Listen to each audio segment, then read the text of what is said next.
சசிகலாவிற்கு எடப்பாடி பழனிசாமி திடீர் தூது, பரபரப்பான பின்னணி காரணங்கள்.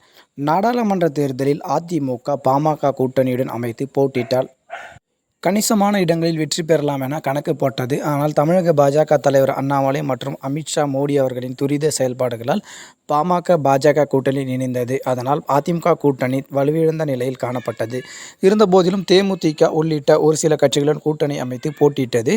நாடாளுமன்ற தேர்தல் முடிவடைந்த நிலையில் தற்போது அஇஅதிமுகவுக்கு கணிசமான இடங்களில் வெற்றி வாய்ப்பு கிடைப்பது அரிது என பல்வேறு அரசியல் விமர்சகர்களும் பத்திரிகையாளர்களும் கூறியிருப்பது தற்போது அஇஅதிமுகவிற்கு பெரும் தலைவலியாக பார்க்கப்படுகிறது. குறிப்பாக தென் மாவட்டங்களில் ஓபிஎஸ் மற்றும் டிடிவி தினகரன் அவர்களின் தலையீடு இருப்பதால் அங்கு கணிசமான வாக்குகளை அதிமுக பெறுவதில் சிக்கல்கள் ஏற்பட்டுள்ளது. எனவே தற்போதுள்ள நிலையில் ஓபிஎஸ் மற்றும் டிடிவி தினகரின் ஆதரவாளர்களால் ஏற்படும் வாக்கு வங்கியை சமாளிக்க அடுத்து வருகிற சட்டமன்ற தேர்தலில் சசிகலாவுடன் கைகோர்த்து கொள்வதே மேலானது என எடப்பாடி பழனிசாமி நினைக்கிறாராம். எனவே நம்பத்தகுந்த சில வட்டாரங்கள் மூலம் சசிகலாவிற்கு தூது விட்டு வருவதாகவும், இன்னும் ஒரு சில நாட்களில் அதிமுக எடப்பாடி பழனிசாமியுடன் இணைந்து பயணிப்பது பற்றி சசிகலா முடிவெடுப்பார் எனவும் கூறப்படுகிறது. அதற்கு எடுத்துக்காட்டாக தற்போது தேர்தல் முடிந்தவுடன் அஇஅதிமுக ஒன்று சேரும் என சசிகலா அவ்வப்போது குறிப்பிட்டு பேசி வருகிறார். அதேபோல் எடப்பாடி பழனிசாமி அவர்களும் சசிகலாவை பற்றி தற்போது விமர்சிப்பதை நிறுத்திவிட்டார்.